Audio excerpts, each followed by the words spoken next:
four-time champion. He's going for his fifth championship right now. Well, not right now. It's going to be on Sunday. Helio, it's not right now. It's a mistake. This is going to be your 25th Indy 500. Welcome, Helio Castroneves. Helio, I want to start you off with this question. Welcome back. What is it like going for your 25th or starting your 25th Indy? Right, incredible, right? So it's kind of like half of my life right now, literally. So I just turned 50, so it's kind of, I can say that I have a lot of experience in this place. But even that I have an amazing experience in this place, still like the first time. You're still learning every single bit because these days we have now the hybrid. You know, it changed a little bit the dynamic of the car. We're talking about adding 120 pounds in the car, which, believe these cars are so, everything is designed for something. And when you add a little bit more, it changed completely the setup. So looking forward to it. So it will be an incredible race. There is no question about it. I'm sure when you before your first Indy 500, I'm sure everyone told you it's unlike anything else. Yep. But then you win it. Yep. Then you're second. You win it again. Yeah, and you came as close as anyone's ever come to going 3 in a row. So if you can take us back almost a quarter century, a young Helio Castroneves, did you think, man, everybody talks about how hard this racetrack is. I don't know what they're talking about. And now that you look back, how magical that start of your career here was. Yeah, there was no question about it. It was an incredible start, you know, finishing first and second, you know. And by the way, the second place, that day, I remember like it was yesterday. I had one of the best cars. I was driving the entire race like this, you know, just with the arm on the side and then having a good Sunday drive, literally. But unfortunately, this place here picks who's going to be the winner. I mean, and I'm not saying this just because it happens to me. But it is, you know, sometimes. And like my second race when I won, I was actually almost a lap down. And with this strategy, we took a chance and boom, here we go. We end up winning. So this place, yes, I never thought it would be in this long ways and long career that I'm in it. But I don't take it for granted, man. I've been working extremely hard to put all these things together. And I feel Sunday, I don't know, this can be a part of history. Well, you recently turned 50. You mentioned the 25 years of experience.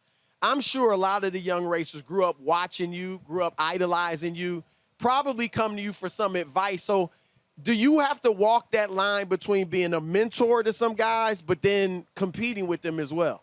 You know, in the end of the day, I was young once too. So, and I want to have those type of guidance, you know, tips. And to be honest, I try to be as open as I can to make sure that this place here, we're talking about 240 miles an hour. When you're going in a straightaway, no matter what it is, if something goes wrong, it hurts, you know. So, and you don't want to see anybody in this place or any racing, actually. And I have to be honest, they did an amazing job. You see some crashes that we had this week or last week. Everybody coming out with no issues, but racing is still very dangerous. So the series has been doing an incredible job with the car safety. But I always open book. I always trying to, you know, tell them what to do. Because in the end of the day, it can be a different scenario. It's always people going to learning. Even I, that I have an experience, still learning out there. So we see this across sports. LeBron, Tom Brady, who will be here on Sunday. Long careers, but still at the top of their game as they get older. How has your racing style changed from a physical standpoint and from a mental standpoint? Are you better? Where are you better? Where are you not so good? Obviously, LeBron slowed down, but he's smarter. Right. How does that work for you? No, it's a great point. You know, in racing, obviously, it's not that you use your muscle to jump high or in that scenario. It's still very physical. These race cars are very, very physical. But you start training smarter than actually go sprint as fast as you can, you know, trying to get as fit as you can. However, you have muscle memory, so your body starts understanding what you need to be ready. In the case of mental, I believe the obviously experience does help you calm down, take a look, you know, not rush into things, not put yourself in a bad position. So those situations, I do believe, experience was helping. That you're more patient? You're more patient. I mean, I've seen last year, for example, in the restarts, this guy's going nuts on the lap 20. I'm like, guys, you still have 180 laps to go. I mean, wait a minute, you know. But, however, I do understand too, because the physics and the way that the aerodynamic works in our car these days, it's very hard to pass. So when you have a small window of opportunity, everybody's going to take it at the same time. So you're going to see, especially with the weather, looks like, as you can see, I'm wearing coat here, not because just I'm a Brazilian, but because I am cold, and it's going to be cold on Sunday. So you're going to see on Sunday this type of weather, which helps the aerodynamic, and you're going to see a lot of people going side by side in a lot of the times. It's going to be impressive. So you mentioned earlier about one of the races, maybe all your wins. What a great car you had. I was listening to Alex Palou talk about Indy 3 years ago when he came in fourth. He thought he had won the pole, thought he could have came in first. He had an incident on pit row. Right. And he said, he was like, but even after I got crashed out on pit row, I asked the guys, can we still race? And what he said, because we had such a great car. Right. So for someone that's never driven a race car, Okay. can you explain to me, to the audience, as a professional, the difference between during practice and qualifying, okay, I have a good car, and oh man, I have a great car, and what makes it different? Right. Practice sometimes give you a little bit of an indication what's going to happen. However, when it comes to the race and you have 33 cars out there, even in your practice with 5, 6, even 10 cars, it's nothing like when you get to the race. And the race, like I said, the wind could be in the position, and believe it, this place is huge, as you guys can see.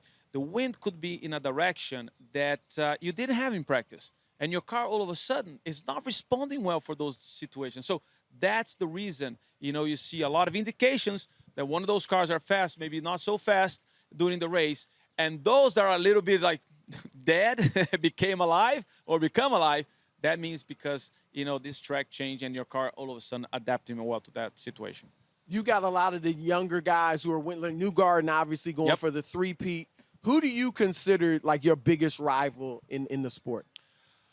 Look, of course, when you're talking about big teams, like Team Penske is one of the big teams. I won for them four of my wins, with them.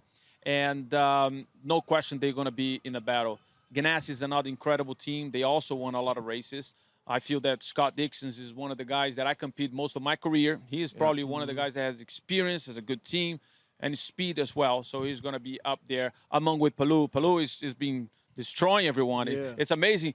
In any sport, you know, when you have that momentum, it's incredible. I do feel the ovals, however, it might stop this momentum. I'm going to try to stop his momentum. No question about it.